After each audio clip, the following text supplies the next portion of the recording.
कहानी की शुरुआत होती है सॉन्ग नाम के एक अमीर आदमी से जो बुसान के बैरन बैंक में मैनेजर के तौर पर काम करता था। ऐसी ही एक सुबह सॉन्ग काम के लिए तैयार हुआ और अपनी बेटी साशा और छोटे बेटे टॉम के साथ घर से निकला। उसका प्लान था कि पहले दोनों को स्कूल छोड़ेगा और फिर ऑफिस चला जाएगा। लेकिन जैसे ही वो कार में बैठे तो सॉन्ग ने एक अजीब सी बदबू महसूस की, लेकिन उसने इस पर ज्यादा ध्यान नहीं दिया। अपनी बीवी को बाय बोलकर उसने गाड़ी चला दी। थोड़ी देर बाद सॉन्ग ने पास ही कहीं फोन बजते हुए सुना और अपनी बेटी से फोन उठाने को कहा, लेकिन लड़की ने कहा कि ये मेरा फोन नहीं है। तब सॉन्ग ने ग्लव कंपार्टमेंट चेक किया तो उसे वहाँ पर फोन पड़ा हुआ मिला, जिससे वो पूरी तरह हैरान हो गया। अब उसने सोचा कि शायद ये ड्राइवर का फोन होगा। जैसे ही उसने फोन उठाया तो दूसरी तरफ से एक अनजान आदमी ने कहा कि मेरे पास तुम्हारी गाड़ी के बारे में खुफिया जानकारी है। लेकिन सॉन्ग को लगा कि ये कोई स्कैमर होगा, इसीलिए उसने तुरंत फोन काट दिया। पर फिर सॉन्ग की नजर उस फोन के वॉलपेपर पर पड़ी, जिसमें उसी के परिवार की फोटो लगी हुई थी। ये देखकर वो काफी चौंक गया। उसने साशा से इस फोटो के बारे में पूछा तो साशा कहने लगी कि ये तो हमने पिछले साल खींची थी, आप बहुत बिजी थे तो आ नहीं पाए थे। उसने ये भी बताया कि मम्मी ने अपनी फेसबुक प्रोफाइल पे फोटो डाल रखी है। तब सॉन्ग और ज्यादा कंफ्यूज हो गया कि आखिर ये फोन है किसका। फिर अचानक से फोन दोबारा बजा और इस बार कॉलर ने खुलासा किया कि उसे सॉन्ग और उसकी बैंक पोजीशन के बारे में सब कुछ पता है। इसके बाद उसने एक चौंका देने वाली बात बताई। उसने कहा कि मैंने तुम्हारी सीट्स के नीचे एक प्रेशर सेंसिटिव बम लगा दिया है और अगर कोई भी गाड़ी से बाहर निकला तो गाड़ी तुरंत ब्लास्ट हो जाएगी। लेकिन सॉन्ग को लगा कि ये घटिया मजाक है और उसने फोन काट दिया। फिर थोड़ी देर बाद सॉन्ग एक गैस स्टेशन पर पहुंचा और जैसे ही वो गाड़ी से उतरने वाला था तो उसके फोन पर फिर से एक कॉल आया। इस बार कॉलर ने पूछा कि तुझे गाड़ी में कोई अजीब सी महक नहीं आई, और तब जाकर बैंकर वाकई में डर गया। उस आदमी ने खुलासा किया कि मैं बहुत समय से तुझे ट्रैक कर रहा हूँ और अगर वो गाड़ी से बाहर निकला तो उसके बच्चे कुछ ही सेकंड में मर जाएंगे, ये पक्का है। उसी वक्त पेट्रोल पंप का एक एम्प्लॉय वहां आ गया और सॉन्ग पर चिल्लाने लगा कि गाड़ी से उतर के पेट्रोल भर लेना, टाइम पास क्यों कर रहा है। पर एक डरे हुए सॉन्ग ने उसे कुछ पैसे दिए और कहा कि भाई तू ही भर देना। इसके बाद सॉन्ग गाड़ी चलाता रहा और कॉलर के कहने पर उसने अपनी सीट के नीचे हाथ डाला, जहां उसे सच में एक बम मिला, जिससे वो पूरी तरह घबरा गया। कॉलर ने बताया कि इसका डेटोनेटर मेरे पास ही है, अगर तूने पुलिस को बुलाने की कोशिश भी की तो मैं तुरंत बॉम्ब को ब्लास्ट कर दूंगा। बेचारे डरे हुए सॉन्ग ने पूछा कि तुम्हें चाहिए क्या। तब कॉलर ने डिमांड रखी कि 1.7 बिलियन वॉन यानी कि 10.5 करोड़ रुपए लगभग मेरे अकाउंट में डाल दो और साथ ही 6 करोड़ रुपए कैश भी चाहिए। सॉन्ग ने कहा कि मेरे पास इतना पैसा कहाँ है, लेकिन कॉलर ने कहा कि तू इतने बड़े बैंक का मैनेजर है, इतनी रकम जमा करना तेरे लिए मुश्किल तो नहीं होना चाहिए। थोड़ी देर बाद वो बच्चों के स्कूल के पास पहुंचे, जहां टॉम के दोस्त गाड़ी के पास आकर उससे मिलने लगे थे। पर सॉन्ग ने घबरा कर अपने बेटे को गाड़ी से बाहर ना निकलने को कहा और फिर जल्दी से बाकी बच्चों को वहां से भगा दिया। बेचारे बच्चे समझ ही नहीं पा रहे थे कि ये क्या हो रहा है। लेकिन फिर कॉल कर रहे आदमी ने सॉन्ग को मजबूर किया कि वो उन्हें सच बताए। तब सॉन्ग ने मजबूरी में बच्चों को बताया कि उनकी सीट के नीचे बम लगा हुआ है और ये सुनते ही दोनों बच्चे पूरी तरह घबरा गए। इतनी ही देर में सॉन्ग को अपने कलीग का कॉल आया जो बहुत ज्यादा घबराया हुआ था। पता चला कि उसे भी इसी अजनबी का फोन आया था और उसकी गाड़ी में भी बम लगा हुआ है। सॉन्ग ने उससे उसकी लोकेशन पूछी और थोड़ी ही देर में वहां पहुंचकर उससे मिला। वहां उसने देखा कि उसके कलीग की बीवी भी कार में बैठी हुई थी, लेकिन वो बाहर निकलना चाह रही थी क्योंकि आज का दिन उसके लिए बहुत जरूरी था। उसे बम वाली बात पर यकीन नहीं हो रहा था, इसलिए सॉन्ग ने उसे शांति से समझाया और थोड़ी देर गाड़ी में ही बैठे रहने को कहा, जिसे वो मजबूरी में मान गई। इसी बीच एक आदमी वहां पर आया और सॉन्ग पर चिल्लाने लगा क्योंकि उसकी वजह से सड़क ब्लॉक हो रही थी। इसीलिए उसने माफी मांगी और गाड़ी हटाकर पार्क करने के लिए आगे बढ़ गया। लेकिन वहीं दूसरी ओर उसके कलीग की बीवी इंतजार करते करते थक चुकी थी और वो मना करने के बावजूद गाड़ी से बाहर निकल गई। अगले ही पल गाड़ी जोरदार धमाके के साथ ब्लास्ट हो गई, जिसमें सॉन्ग का कलीग और उसकी बीवी दोनों वहीं पर मर गए। एक तो ये लड़कियां प्यार से बात क्यों नहीं मान सकती। ये देखकर वहां मौजूद सब लोग और सॉन्ग का पूरा परिवार पूरी तरह हिल गया, क्योंकि इससे ये पक्का हो गया था कि धमकी बिल्कुल सच्ची है। उसके बच्चे शॉक में चले गए थे और धमाके की वजह से एक लोहे का टुकड़ा टॉम की टांग में घुस गया था, जिससे खून बहने लगा। टॉम दर्द से चीख रहा था और सॉन्ग अब पूरी तरह से घबरा गया। तब कॉलर ने फिर से पैसों की डिमांड की और अपने बेटे को इस हालत में देखकर सॉन्ग मजबूरी में पैसे देने को तैयार हो गया। उसने भीख मांगी कि पहले मेरे बेटे को मुझे हॉस्पिटल ले जाने दो, लेकिन कॉलर ने कहा कि मुझे लड़का जिए या मरे कोई फर्क नहीं पड़ता, पड़ता। रहम करना तो दूर, उस आदमी ने डिमांड और बढ़ा दी और कहा कि सॉन्ग अपने मरे हुए कोवर्कर के हिस्से का भी पैसा देगा। ये सुनकर सॉन्ग ने बहस की कि इतनी बड़ी रकम निकालने पर बैंक को शक हो जाएगा, लेकिन इस पर कॉलर ने खुलासा किया कि मैं पहले से जानता हूँ तुम्हारे देश से बाहर वाले अकाउंट में कितना पैसा पड़ा है। फिर हार कर सॉन्ग ने अपने एक जूनियर को कॉल किया और उसे बताया कि मुझे एक नई इन्वेस्टमेंट अपॉर्चुनिटी मिली है। सॉन्ग ने उससे कहा कि वो तुरंत उनके वीआईपी क्लाइंट्स को कन्विंस करे ताकि वो अपना पैसा इन्वेस्ट करने के लिए मान जाए। उसका जूनियर मान गया और कुछ क्लाइंट से बात भी की, लेकिन फिर भी जो पैसा जमा हुआ वो कॉलर की डिमांड जितना नहीं था। इससे परेशान होकर सॉन्ग ने अपने जूनियर से वीआईपी क्लाइंट्स की लिस्ट मांगी ताकि वो खुद उनसे बात कर सके। थोड़ी देर बाद सॉन्ग ने उनके सबसे इम्पोर्टेंट क्लाइंट से बात की और उन्हें समझाने की कोशिश की कि ऐसी इन्वेस्टमेंट का मौका जिंदगी में एक बार ही आता है। उस औरत को इस बात में काफी दिलचस्पी हो गई और उसने बताया कि उन्होंने अभी अभी अपनी एक जमीन भी बेची है, लेकिन इतना बड़ा फैसला लेने से पहले मुझे अपने पति से बात करनी पड़ेगी। लेकिन सॉन्ग ने जिद करनी शुरू कर दी कि मैम टाइम नहीं है, जल्दी से करना पड़ेगा हमें। लेकिन इस बात से औरत को शक हो गया और उसने तुरंत कोई भी फैसला लेने से मना कर दिया। अगले ही पल कॉलर ने कहा कि पहले कैश से शुरुआत करते हैं और उसने सॉन्ग से अपनी बीवी को कॉल करके पैसे भेजने को कहा। कोई और रास्ता न देखकर सॉन्ग ने तुरंत अपनी बीवी को फोन किया और उसे बैंक से सारे पैसे निकाल कर एक जगह डिलीवर करने को कहा। ये सुनकर वो पूरी तरह चौंक गई। ऊपर से उसे फोन पर अपने बेटे के रोने की आवाज भी आ रही थी जो उसे और ज्यादा डरा रही थी। लेकिन सॉन्ग ने उसे यकीन दिलाया कि सब कुछ ठीक है। ऊपर से साशा ने भी अपनी माँ से कह दिया कि हम बिल्कुल ठीक है मम्मा, ये तो ऐसे ही रो रहा है। फिर भी सॉन्ग की बीवी ने कहा कि मैं पुलिस को खबर करूंगी, लेकिन सॉन्ग ने उसे सख्ती से मना कर दिया कि ऐसा कुछ मत करना। अब परेशान होकर सॉन्ग उससे भीख मांगने लगा कि जैसा कह रहा हूँ वैसा कर दे, मान जा प्लीज। और तब जाकर उसकी बीवी मानी। उधर पुलिस स्टेशन में ऑफिसर्स पहले हुए ब्लास्ट की इन्वेस्टिगेशन कर रहे थे। वो सीसीटीवी फुटेज देख रहे थे जिसमें सॉन्ग अपने कोवर्कर से बात करता दिख रहा था और ऐसा लग रहा था कि दोनों के बीच में झगड़ा हो रहा है। फिर उन्होंने ये भी देखा कि ब्लास्ट होने से तुरंत पहले सॉन्ग वहां से हट गया, जिससे उन्हें शक हुआ कि उसे पहले से इस बारे में पता था कि ब्लास्ट होने वाला है। इस वजह से उन्हें शक हुआ कि शायद सॉन्ग ही अपराधी है और उसने किसी आपसी दुश्मनी के चलते अपने साथी को मार दिया है, जबकि फुटेज में वो कुछ कर भी नहीं रहा था।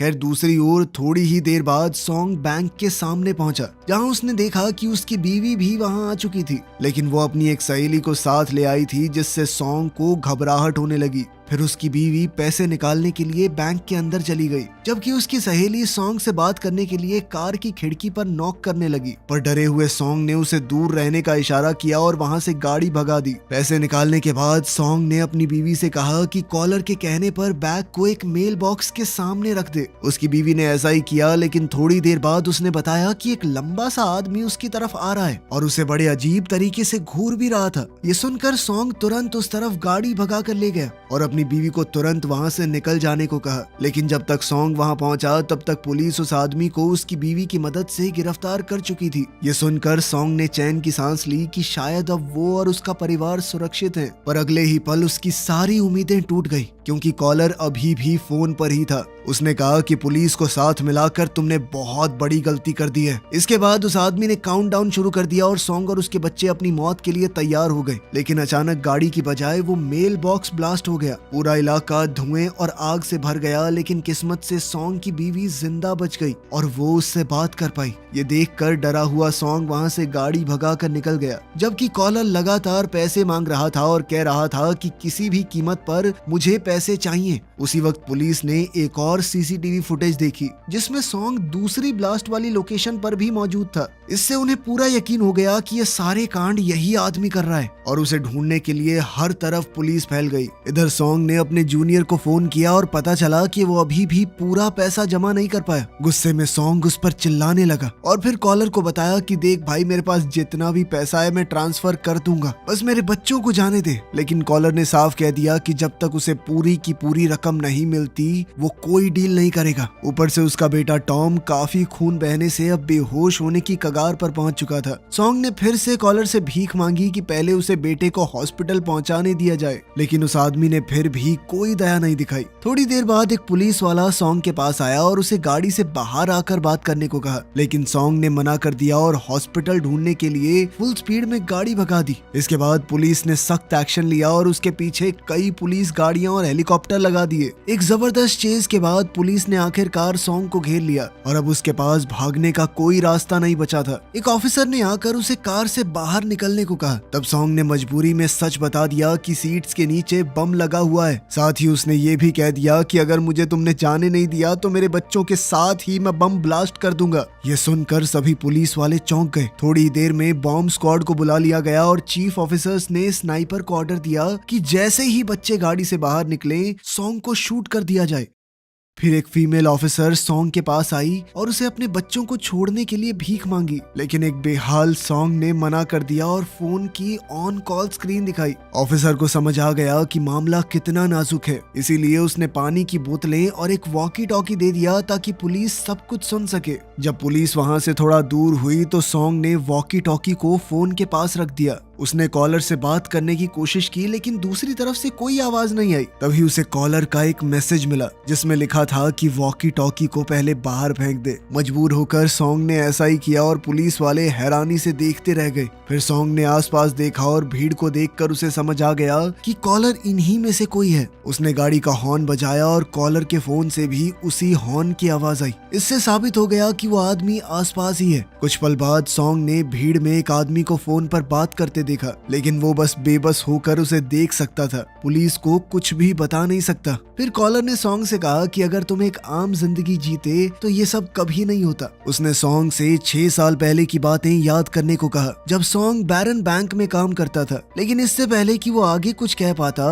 अचानक कॉल कट हो गई। असल में पुलिस ने पूरे इलाके के सिग्नल ब्लॉक कर दिए थे, इससे कॉलर सॉन्ग से कांटेक्ट ही नहीं कर पा रहा था। तभी एक ऑफिसर ने सॉन्ग से उसका फोन मांगा और सॉन्ग ने बड़ी चालाकी से अपना पर्सनल फोन दे दिया, ना कि वो फोन जो किडनैपर ने दिया था। इसके बाद बॉम्ब स्क्वाड ने कार की जांच की तो पता चला कि बॉम्ब सिर्फ और सिर्फ फ्रंट सीट के नीचे लगे थे, बैक सीट के नीचे नहीं। इसका मतलब बच्चे सुरक्षित थे और फिर टॉम को तुरंत मेडिकल हेल्प के लिए ले जाया जाता है। लेकिन साशा अपने पापा को अकेला छोड़ने के लिए बिल्कुल भी तैयार नहीं थी। पुलिस ने जब उसे बाहर निकालने की कोशिश की तो साशा ने दूर से ही स्नाइपर को देखा जो उसके पापा पर निशाना लगाए खड़ा था। ये देखकर उसने एक बहुत ही चौंका देने वाला फैसला लिया और वो तुरंत से फ्रंट सीट पर भाग गई, जिसका मतलब ये था कि अब वो भी कार से नहीं निकल सकती। ये देखकर सॉन्ग इमोशनल हो गया और उसने पूछा कि तुमने ऐसा क्यों किया और तुम्हें स्नाइपर के बारे में कैसे पता चला। तब साशा ने कहा कि मैं अपने पापा को ऐसे नहीं छोड़ूंगी। उधर वो फीमेल ऑफिसर पुलिस चीफ पर चिल्लाने लगी कि स्नाइपर लगाकर तुमने लड़की को डरा दिया। लेकिन चीफ कहने लगा कि असली गुनहगार सॉन्ग ही है, क्योंकि उसके फोन में किसी भी अजनबी के साथ कोई कॉल रिकॉर्ड नहीं मिला। खैर थोड़ी ही देर में सैम नाम का एक जवान लड़का आया और खुद को सॉन्ग का भाई बताकर उससे मिलने की परमिशन मांगने लगा। पुलिस को लगा कि शायद वो सॉन्ग को अपनी बेटी को छोड़ने के लिए मना लेगा, इसीलिए उसे जाने की इजाजत दे दी गई। फिर जैसे ही सैम सॉन्ग के पास पहुंचा तो एक चौंका देने वाला खुलासा किया कि वही असली कॉलर है। गुस्से से भरे सॉन्ग ने उसे तुरंत पकड़ लिया, लेकिन सैम ने धमकी दी कि मैं बॉम्ब को ट्रिगर कर दूंगा। उसने कहा कि मुझे मरने से कोई डर नहीं लगता, क्योंकि मेरे पास खोने के लिए कुछ नहीं बचा और ये मासूम लोग भी साथ में ही फटेंगे। ये सुनते ही सॉन्ग बुरी तरह घबरा गया और वादा किया कि वो सारे पैसे ला देगा, बस कम से कम उसकी बेटी को छोड़ दिया जाए। हैरानी की बात ये थी कि सैम मान गया और बम को कुछ देर के लिए डीएक्टिवेट कर दिया, जिससे साशा सुरक्षित गाड़ी से बाहर निकल गई।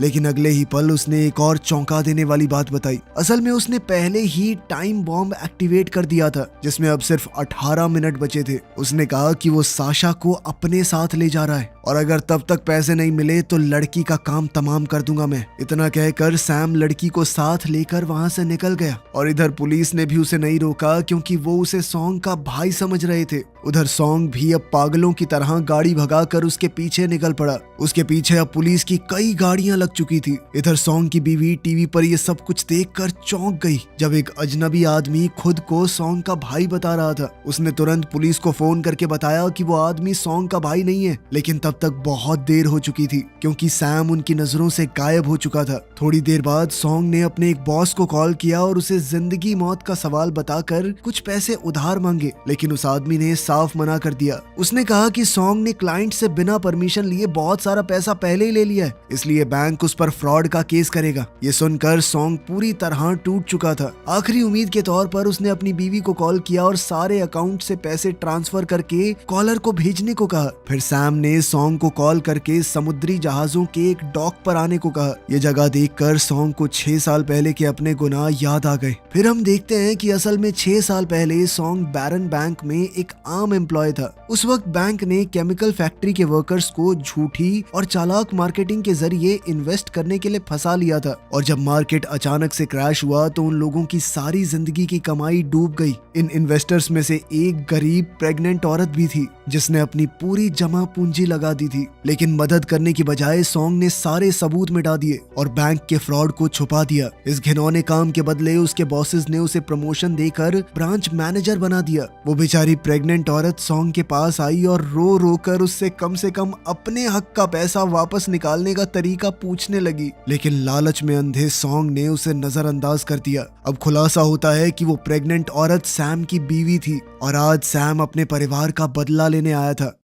अब प्रेजेंट में सैम साशा के साथ गाड़ी चला रहा था, तब उसे कॉल आई कि उसके अकाउंट में 1 बिलियन वॉन जमा हुए हैं। ये किसने की हैं? सैम ने कहा कि ये सब इसलिए हुआ है क्योंकि मैंने फ्रॉड करने वाले बैंक के खिलाफ केस जीत लिया है और अब उसे सारे फैक्ट्री वर्कर्स की जिंदगी एक नए तरीके से शुरू करने का मौका मिल चुका है। थोड़ी ही देर में सॉन्ग भी इसी केमिकल फैक्ट्री के पास वाले डॉक पर आ पहुंचा जहां बैंक के खिलाफ प्रोटेस्ट के बोर्ड लगे हुए थे। यहीं उसने देखा कि उसकी बेटी एक दूसरी गाड़ी में बंधी हुई थी। सॉन्ग ने शर्मिंदा होकर अपनी बेटी से माफी मांगी और कहा कि उसने जिंदगी में लालच के चक्कर में बहुत गलत काम किए थे और अब वो उनकी सजा भुगत रहा है। तभी सैम वहां आया और सॉन्ग के साथ फ्रंट सीट पर बैठ गया। सॉन्ग फिर से अपने पाप के लिए माफी मांगने लगा और वादा किया कि वो सभी विक्टिम्स के लिए लड़ेगा, लेकिन सैम ने मना कर दिया। उसने बताया कि मैंने और मेरी बीवी ने बैंक के खिलाफ केस किया था। उस केस को लड़ने के लिए उन्हें दूसरे बैंक से लोन लेना पड़ा, जिसने उन्हें कर्ज के जाल में ऐसा फंसाया कि आखिरकार उसकी बीवी ये सब झेल नहीं सकी और वो मेरे होने वाले बच्चे के साथ साथ चल बसी। उस एक पल में सैम ने अपना सब कुछ खो दिया था। फिर सैम ने सॉन्ग को गाड़ी पानी में ले जाने को कहा ताकि ब्लास्ट उसकी बेटी से थोड़ा दूर हो। मजबूरी में सॉन्ग गाड़ी को समुद्र में ले गया, लेकिन बम फटने से पहले ही गाड़ी पानी के अंदर डूब चुकी थी। इससे सैम बेहोश हो गया और सॉन्ग ने उसे बचाने की कोशिश की, लेकिन उसे निकाल नहीं पाया। थोड़ी ही देर में बम फट गया, लेकिन सॉन्ग किसी तरह बच निकला और पुलिस ने उसे रेस्क्यू कर लिया। बाद में सॉन्ग ने ऑफिसर्स से सैम के बारे में पूछा तो पता चला कि बदकिस्मती से उसकी मौत हो चुकी थी। इस घटना के बाद सॉन्ग ने अपनी जिंदगी बदलने का फैसला कर लिया। उसने उसी पल सारे निर्दोष वर्कर्स के लिए लड़ने की कसम खाई। जल्द ही उसने पब्लिक के सामने आकर बैंक के सारे फ्रॉड और अपने भी गुनाह कबूल किए। उसने कबूल किया कि मैंने ही असली सबूत मिटा दिए थे, लेकिन अब उसकी गवाही दोषियों को सजा दिलाने के लिए काफी थी। आखिरकार हम देखते हैं कि सॉन्ग गाड़ी चला रहा था और उसके बॉस ने उसे कॉल करके रुकने की भीख मांगी। ये भी कहा कि जॉब वापस दे दूंगा तुझे, हमारे खिलाफ गवाही मत दे। लेकिन सॉन्ग ने बिना सुने फोन काट दिया, जिससे साफ हो गया कि जब तक इंसाफ नहीं मिलेगा तब तक वो रुकने वाला नहीं है। वीडियो पसंद आई तो लाइक कर देना, चैनल को सब्सक्राइब कर लेना। मिलते हैं अगली वीडियो में।